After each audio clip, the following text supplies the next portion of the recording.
శ్రావణం mega sale మీ CMR legacy of జ్యువెలరీలో విఏలో 50% వరకు తగ్గింపు. వివరాలకు సంప్రదించండి.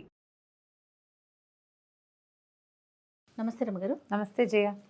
రమగారు, ఒక ఏజ్ వచ్చినాక విమెన్లో ఆడవాళ్ళలో ఎక్కువగా కొంచెం దగ్గిన తుమ్మిన యూరిన్ పడిపోతూ ఉంటుందండి. భలే ఇబ్బందిగా ఫీల్ అవుతారు.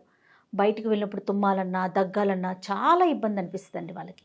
ఏమైనా ఇంటి చిట్కాలు, మీకు తెలిసిన చిట్కాలు ఏమైనా ఉన్నాయా? వైద్యం అంటే మనం చెప్పుకోలేము, అది డాక్టర్స్ చెప్పాల్సిందే కదా.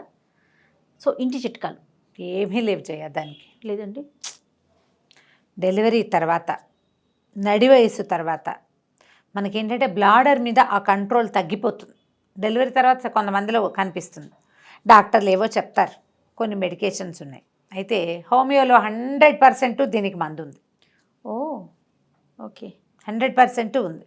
నేను ఎందుకంటే కొన్ని కేసులు నేను మా ఇంట్లో క్యూర్ అయినవి చూశాను కాబట్టి అంత ఖచ్చితంగా చెప్తాను. నేను అడుగుతాను ఇవన్నీ, ఇలాంటిది ఉంది ఒక డిస్కషను, దీనికి మందు ఉందా అంటే 100% ఏ హోమియో డాక్టర్ దగ్గరికి వెళ్ళినా ఈ సమస్య పెద్దవాళ్లలో కూడా తీరుతుంది. ఓ గ్రేట్, 100%. ఇది దాని ప్రమోషన్ కోసం చెప్పట్లేదమ్మా, ప్రజలకి ఉపయోగపడుతుంది. ఈ ప్రయత్నం చెయ్యొచ్చు తప్పకుండా అండి. అయితే దీంతో పాటుగా మనం ఏంటంటే కొన్ని ఎక్సర్సైజులు చేయటం ప్రాక్టీస్ చేసుకోవాలి జయ. ఎక్సర్సైజ్ చేసుకోవాలి.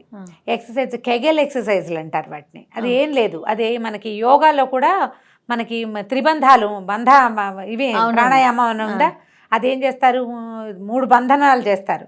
ఒకటేమో ఇది జాలంధర బంధ, ఇలా గడ్డం పెట్టేయటం. తర్వాత ఏమో ఓడ్యాణ బంధ అంటారు, పొట్టని ఇట్లా లోపల లాగటం. మూల బంధ అంటే ఆ యానస్ని లోపలికి లాక్కోవటం.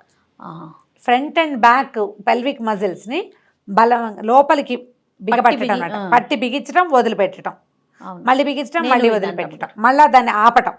ఇది ఎంత బాగా పనిచేస్తుందో జయ. డెలివరీలో అప్పుడు కూడా, ప్రెగ్నెన్సీలో కూడా డాక్టర్లు సజెస్ట్ చేస్తారు ఈ ఎక్సర్సైజ్ చేయండి అని చెప్పి. అది నేర్చుకోవాలి. చిన్న ట్రిక్కే, చాలా సింపుల్గానే అయిపోతుంది. మనం ఇంటర్నెట్లో చూసినా కూడా అది ఎట్లా చేయాలో తెలుస్తుంది. ఇవి ఎంత బాగా పనిచేస్తాయంటే దానివల్ల ప్రెగ్నెన్సీలో వచ్చే కాన్స్టిపేషన్ లాంటి సమస్యలు, ఈ ఫిషర్ ప్రాబ్లమ్స్ అవి తీరిపోతాయి. తర్వాత డెలివరీ తర్వాత కొంతమందికి లూజ్ అయిపోతుంది బాడీ, వాళ్ళకి బాగా ఉపయోగపడుతుంది. తర్వాత ఏమో కొంచెం 50 ఏళ్ళు వచ్చేసరికి మెనోపాజ్లు అవి వచ్చేసరికల్లా ఆ కంట్రోల్ తప్పిపోతుంది. ఇవి ఎక్సర్సైజులు చేయాలంటే పెద్దవాళ్ళు చేయలేకపోతారు. అవి నుంచుని చేయొచ్చు, కూర్చుని చేయొచ్చు, పడుకుని చేయొచ్చు, 3 రకాలుగాను చేయొచ్చు.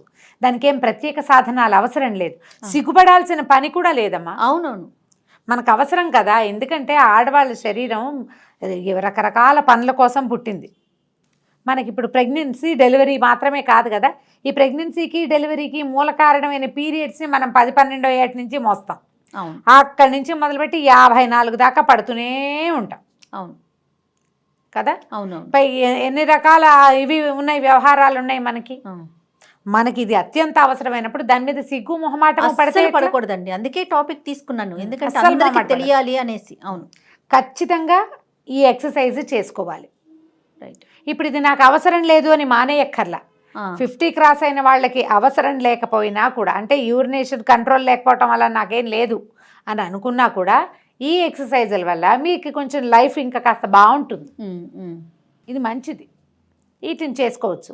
ఇది చేయడానికి ఏ పెద్ద కష్టాలు చెప్పాక ఇన్స్ట్రుమెంట్స్, ప్రత్యేకమైన డ్రెస్సు, వస్త్రధారణ ఏం అక్కర్లా. మనం ఎలా ఉన్నామో అలాగే కూర్చొని నుంచొని పడుకొని చేసుకోవచ్చు. ఇది చేయటం వల్ల ఏమవుతుందంటే మనకు కూడా కొంత కంట్రోల్ వస్తుంది లోపల, దానివల్ల ఇబ్బంది ఉండదు. అయితే ఇంకొంతమంది ఉంటారు పెద్దవాళ్ళు, వీళ్ళకి బట్టలు యూరిన్ పడిపోతుంది, ఇబ్బంది పడి ఎక్కడికి వెళ్ళరు. అవును. అయితే ఒక ఆవిడ నన్ను అడిగారు, డైపర్స్ వేసుకోవచ్చు, శుభ్రంగా వేసుకోవచ్చు. ఓ డైపర్ వేసుకుంటే సరిపోతుంది కదా. ఇప్పుడు మనకి పెద్దవాళ్ళకి డైపర్లు దొరుకుతున్నాయి. అవును, శానిటరీ నాప్కిన్స్ని కూడా వాడుకోవచ్చమ్మా నిర్మోహమాటంగా. మీరు ఆ బాత్రూమ్కి వెళ్ళే లోపల అది మిమ్మల్ని కాపాడుతుంది కదా. మీకు చీరలు పాడవవు, మొహమాట వస్తుంది, నలుగురిలో సిగ్గుగా ఉంటుంది, చిన్నతనం దించుకుపోయిన ఫీలింగు, వెనకబడిపోయిన భావన, షై ఫీల్. ఆ ఫీలింగ్స్ ఏం పెట్టుకోవద్దు.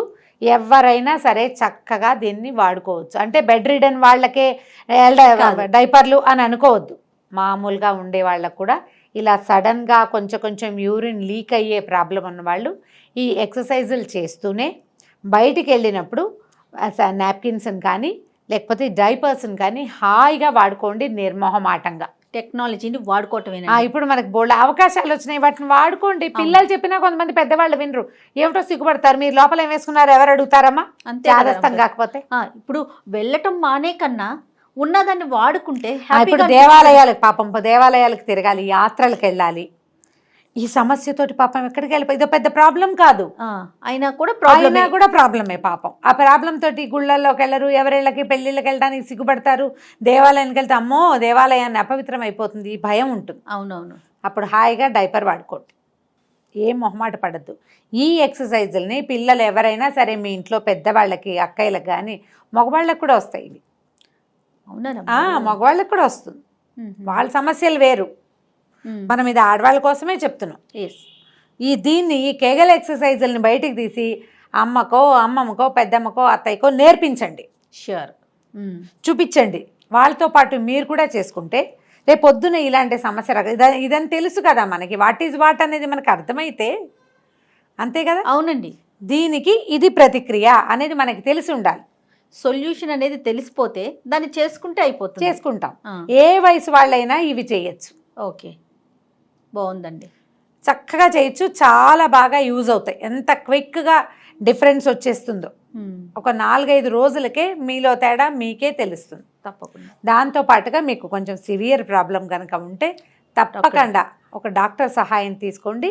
ఇంగ్లీష్లో మెడిసిన్స్ ఏమి ఉండవమ్మా, దానికి ఎక్సర్సైజ్ చెప్తారు గ్యారెంటీగా. గైనకాలజిస్ట్ దగ్గరికి వెళ్ళామనుకో అప్పుడు వాళ్ళు ఫలానా ఎక్సర్సైజ్ చేయండి అమ్మా అని చెప్తారు. మెడిసిన్ కూడా కావాలి అంటే మనం హోమియో డాక్టర్ని కన్సల్ట్ చేయండి, తప్పకుండా ఆ సమస్య తీరిపోతుంది. ఇందులో మొహమాటము అవమానము పడద్దమ్మా, చాలా న్యాచురల్, అత్యంత సహజమైనది. రమ్మగారు, ఇప్పుడు వైట్ డిశ్చార్జ్ ఎంత నార్మల్ కదండి. అవును, బ్లీడింగ్ మామూలుగా పీరియడ్స్ బ్లీడింగ్ నార్మల్, అట్లానే తుమ్మిన యూరిన్ పాస్ అవటం కూడా అంతే నార్మల్ కింద తీసుకుంటే పెద్ద సమస్యగా అనిపించదు. పొట్ట మీద ప్రెషర్ పడంగానే మనకి ఇలా యూరిన్ పాస్ అవటం. పెద్దవాళ్ళు ఎంత నలిగిపోతారనండి, చెప్పుకోలేక సిగ్గుతోటి పిల్లలతో చెప్పుకోలేరు, పోనీ కోడళ్ళుంటే ఎవరికి షేర్ చేయలేక, మీరు అన్నట్లు బయటికి వెళ్ళలేక భలే ఇబ్బంది పడతారండి. అవును, కానీ ఈ వీడియో ఒక సమాధానంగా ఉంటే బాగుంటుంది నాకు. ముందు అందరికి పాస్ ఆన్ చేసుకోండి, దీన్ని బాగా అటు ఇటు పంపిస్తే స్ప్రెడ్ చేశారంటే మీకు చెప్పక్కర్లేకుండానే వాళ్ళే ఆలోచన తెలుసుకుంటారు. పెద్దవాళ్ళు కూడా సిగ్గుపడాల్సిన అవసరం లేదు. అదే కదండి అంటున్నారు. రైట్ రమ్మ గారు, నమస్తే. నమస్తే.